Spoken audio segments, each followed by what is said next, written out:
welcome back to We Watch the Movie. I'm Mike. He's Jay. Your fucking fingernails, dude. What the fuck is going on with that? I can't find my fingernail clippers. You've been like going through garbage because they're dirty. No, dude, they're not that dirty. They're just a little. You've been picking butts? No.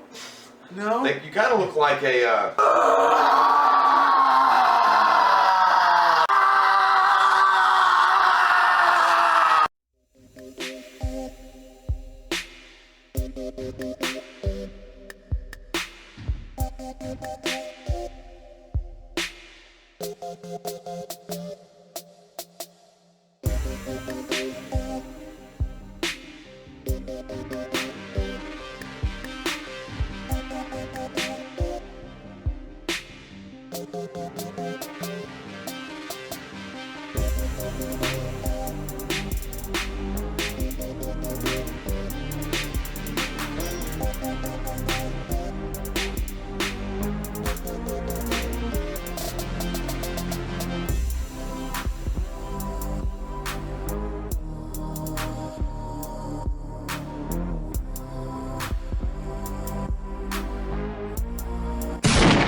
Shower, like a dick will always be there. Hey guys, welcome back to We Watch the Movie. I'm Mike, he's Jay, and we're reviewing The Howling. The title itself is what you want every girl to do in the bedroom when you have sex with them. Excuse me. Wow. That was a lot. I sneezed. You look like you've not gotten a lot of sleep. This is fucking hot. Flannel.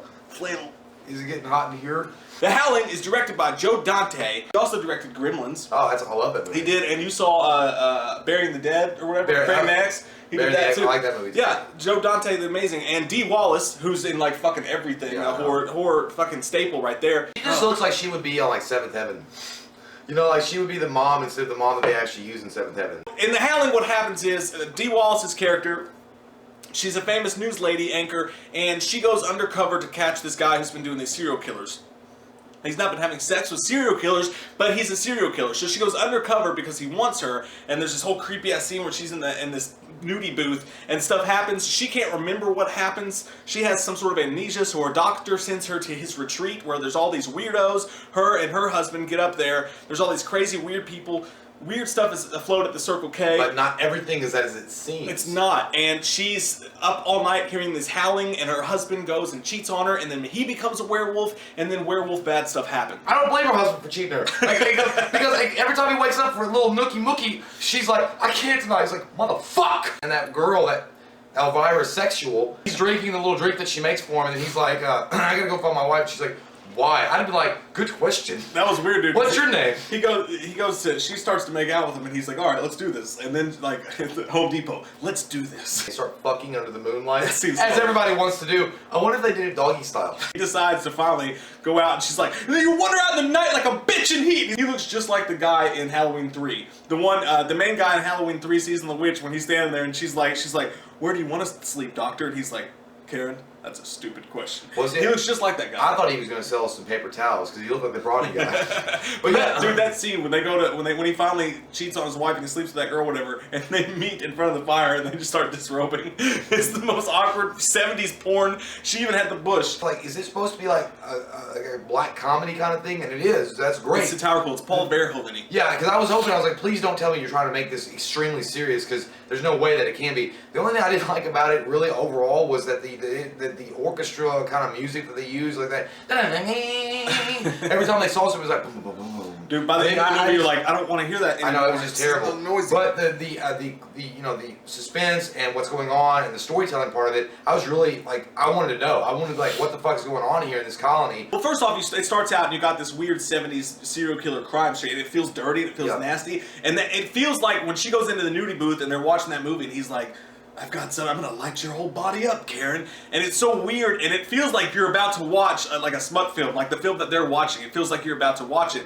And then when they go to this colony, it's like, okay, you got a whole nother aspect. I was like, this is gonna be fucking cool, because you got all these people here, and you know what that is? That's a lot of fucking people who can die right now. Yeah. I thought the werewolves were gonna show up and just slaughter everybody. Like the Lost Boys. Right, but it turns out that all those people are the fucking werewolves. I knew that. I didn't know that. Well, because when the old man's like, I just want to end it all, and he wants to jump in the fire and stuff, I was like, yeah, okay, I get it. They keep on like having her flashback. You just see titties bouncing. She's looking at the. No, I'm serious. Like she's setting it sounds like my flashback. But I know, but I'm saying, but she's like looking at the lights, and she sees these titties, and then I'm like, if I was a husband, like, you got an STD. Like, that's happened. Like, you got something wrong with you. You know, Valtrex. Yeah, if she can't remember, you have to fucking be kind of scared. The special effects were fucking insanely good. I love God. For an 81 movie, what they did and how they transformed the werewolf and the way that, you know, she throws acid on that guy and half his fucking face is melted off. It looks great and fucking awesome. But the thing is, like, I have never in my life seen a longer transformation. I know. It took forever. I was like, at some point, favorite werewolf transformation. It was really great, but it took forever. It's like at some point, you know, they would look up and show her she'd be playing solitaire. Are we gonna get there? Or your fucking snout is still You trying to had do so it? many chances to run away at this point. Yeah. But no, it was amazing, dude, because they went in detail, and that's what you don't get with movies these days, because they were practical special effects. Yeah. There's no fucking CGI, which if they remade this, it would be a ton of CGI and shit like that. But even though sometimes you can see it, and sometimes there is a bit of cheese because you can kind of see that it's practical or whatever, but just the way they did it, man, it was so impressive. This is one of the most visually practical effects, stunning, impressive movies of all time to me. Yeah. It's so special to watch that. It's so special. He sets the barn on fire where they're having their like little cult gathering. I thought that was stupid, because if you've got a bunch of werewolves in a barn, right? Yeah. And they're fucking werewolves, they can only be killed by silver bullets. All you're doing is you've trapped them somewhere, and now you're basically fucking letting them out. And not basically that, you're also gonna make like the whole air is gonna smell like burnt ass hair. It's not gonna smell good. Like burnt ass hair. It's not gonna but smell you know good. the thing, like also I was thinking is like they're werewolves. Shouldn't they be able to leap fucking high and like have super strength? Like how the fuck is a little door bothering them? They should just be able to burst through that shit. Yeah. But either way, he breaks her out, you know, to stop them from killing her. They go back to the studio, and their whole idea is to because she got bit. And by the way, I'm going to tell you... Spoiler alert, by the way. Well, trust me. They know. Yeah. I love what they do when they decide she decides to go live, because the news team's been fucking her over. They're like, we don't care about her. He's like, now that, my friends, is a real pro. It was like Anchorman in there. Yeah. But when she goes on, and it was so perfectly satirical and perfectly awesome that she decides to transform into a werewolf on the air. That surprised me. I loved it. And then I love the shots of little kids like, Mommy, come quick. The lady on the news is turning into a werewolf. She's like, that's nice. I like the news guy anchor that had that professional voice bringing you the news. And then he was like, oh shit. But yeah, I also, but when they were shooting, when they were cutting to the scenes of regular people watching this happen on the news, you know, you're right.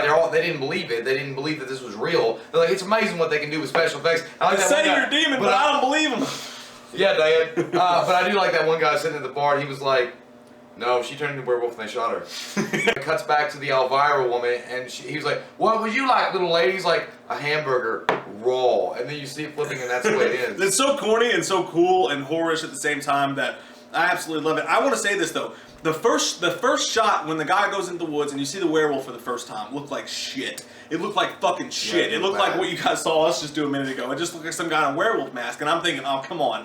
When the werewolves actually show up, not only are the transformations fucking gnarly and cool and rad and badass and awesome, but when they actually are full on a werewolf and they've got those long Donnie Darko ears, dude, it scared the shit out of me. It actually scared me. Like, it was scary. Those werewolves looked good and they freaked me the fuck out. So you got this weird 70s smut feel to the movie, which makes it creepy all in its own right. It does take a long time to get going. This movie finally does. But then you got the serial killer, weird 70s Henry Portrait of a serial killer vibe to it. Then you've got the nasty, grody, the Fly type feel with the werewolf transformations. Then ultimately you've got this Paul Verhoeven RoboCop type feel when she goes, when they do all the funny stuff and then she turns. This movie has so much packed into it, and it works, number one, because the werewolves are actually scary. They freaked me out, and it had to be so hard to do that with the special effects that they had back then, and what they were trying to work with. They can only show so much of so many things at a time, and they just nailed it. I mean, they nailed it. The werewolves were actually fucking scary. And then they turn around and they make it satirical on top of it. I give this movie an 8.5. I love The Howling. I'm not gonna do an 8.0. I did too. I thought it was a great movie. The only thing that lacked for me was the music. I thought they overused it. I think that kind of took you out of it because it was so over the top, corny as fuck. What is your favorite werewolf movie of all time? I love your faces. Follow us at We Watch the Movie on Twitter if you're not already, and on Facebook where you can get videos and Q&A answers you can't get anywhere else. Until next time, I'm Mike. He's Jay. Click that subscribe button and Don't transform in bed unless you really mean it. get some fucking wham up in you. We watched a movie. Yeah. We watched a movie.